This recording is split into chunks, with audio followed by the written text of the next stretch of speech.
Bien, suivez Poingi. Nous avons fini le cours sur la mesure de l'intensité du courant électrique.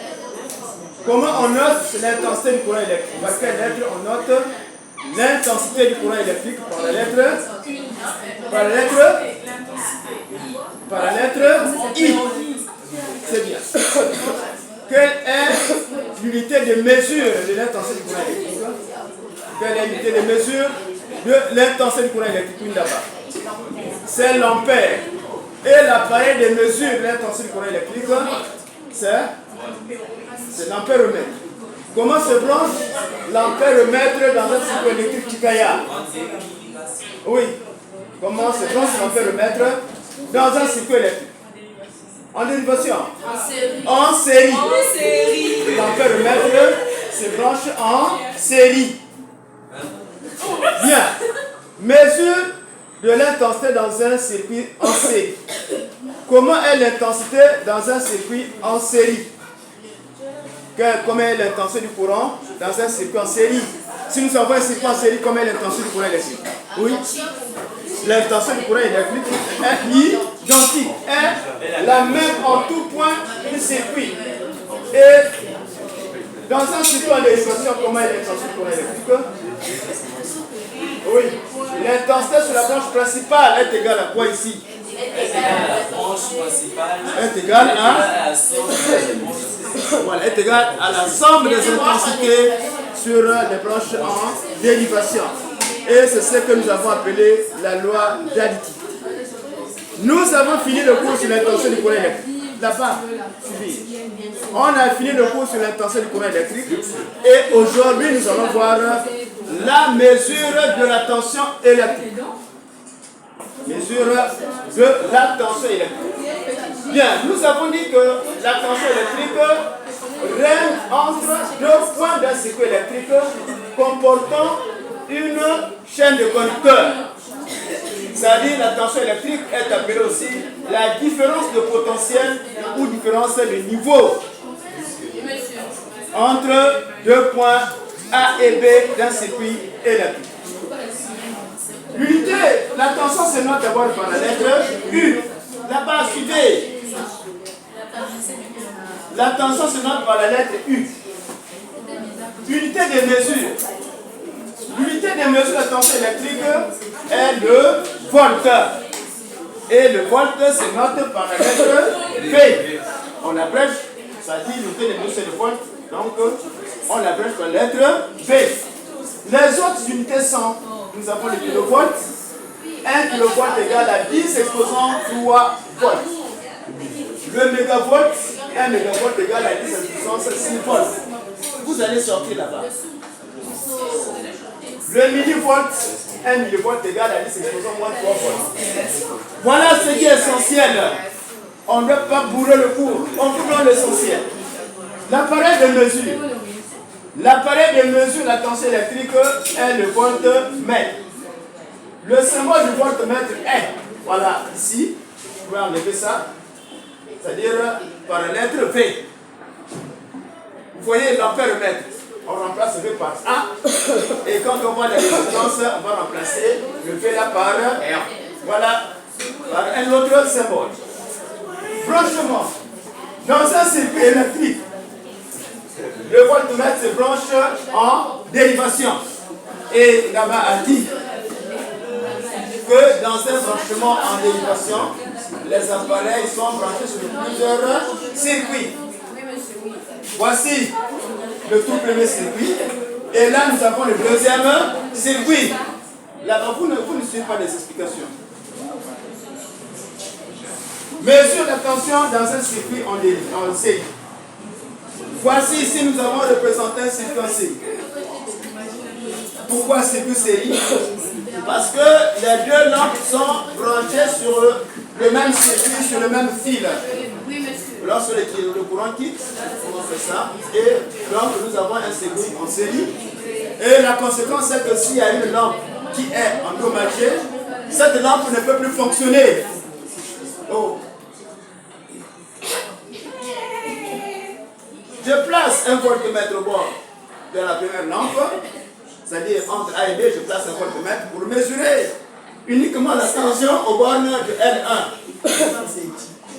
Ensuite, je place un autre voltmètre aux bornes de L2 pour mesurer la tension aux bornes de L2. Et ici, c'est la tension fournie par le générateur. Alors, on constate que la tension du générateur, c'est-à-dire au bord de l'ensemble des appareils montés en série, est égale à la somme des tensions au bord des appareils montés en série.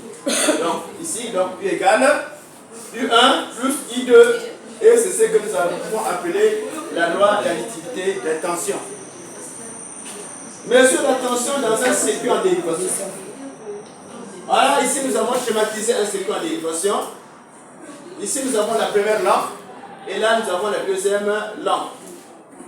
Et on a dit que dans un circuit en dérivation, les appareils sont montés sur plusieurs circuits alimentés par le même générateur. Voici le générateur qui est là. Premier circuit, voici le tout premier circuit qui est là. Et le deuxième circuit, voici le deuxième circuit.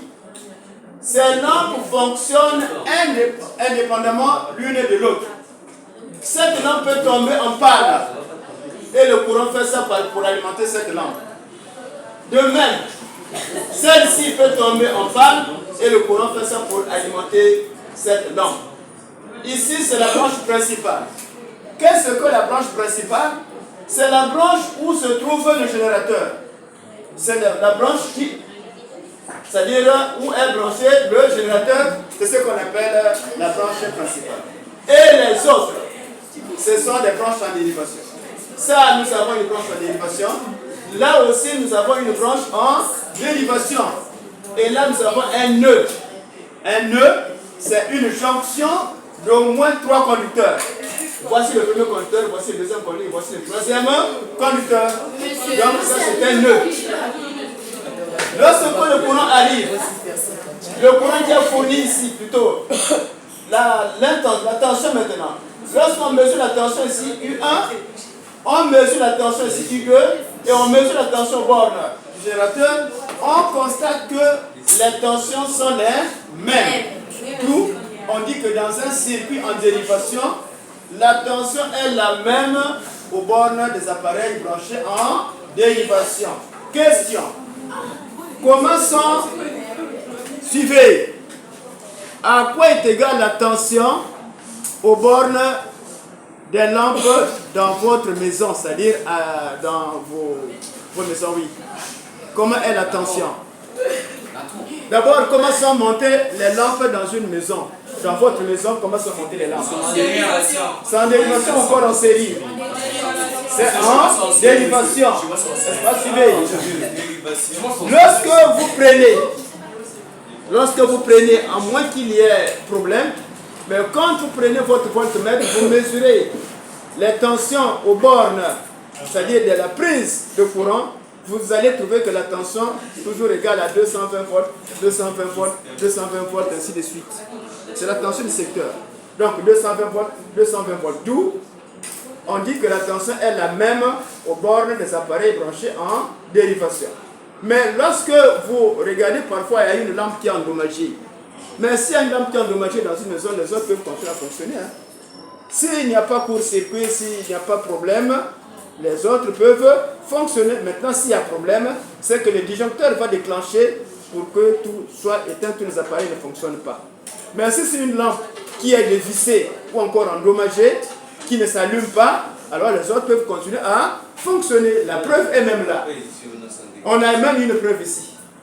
Si c'était un branchement en série, alors toutes ces lampes-là ne devraient plus s'allumer.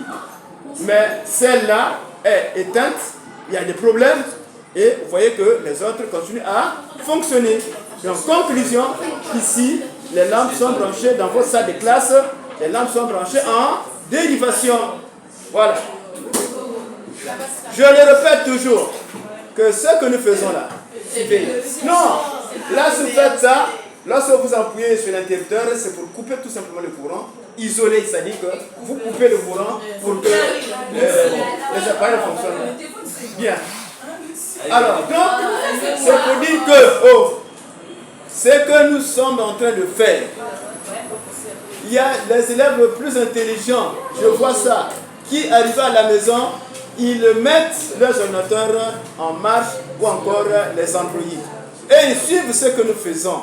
Je le répète, la manière d'apprendre a changé. Ce n'est plus à l'ancien temps où on s'occupait seulement du livre. Aujourd'hui, on peut apprendre par Internet, par des livres, par des vidéos et ainsi de suite. Hein? Ainsi de suite. Donc on peut apprendre par l'Internet, par les vidéos, par les livres. Et vous voyez que vous êtes avantageux. Mais à notre époque, ce n'était pas comme ça. On ne se contentait seulement que du cahier. Même les livres, c'était difficile à voir. Oui. Donc c'est pour vous dire que si vous arrivez à la maison également, faites une rediffusion de ce que nous avons fait ici. Quand vous avez fait une rediffusion, c'est comme si vous étiez en classe. Et vous suivez ce que nous faisons le bas. Mais toi, tu vois seulement le TikTok qui ne te rapporte rien. Au lieu de perdre ton temps pour regarder ça, le fait de suivre plusieurs fois la même vidéo, vous allez retenir facilement. Hein? Vous allez retenir facilement. Donc c'est pour vous dire que allez à la maison, faites une rediffusion et écoutez, voyez ce qu'on est en train de faire. Alors pour ceux qui veulent, c'est-à-dire le cours à domicile, alors je vous demande, comme on le dit, de s'abonner massivement pour que un jour, vous aussi, vous serez comme votre enseignant qui est devant vous. Merci, on a fini le cours.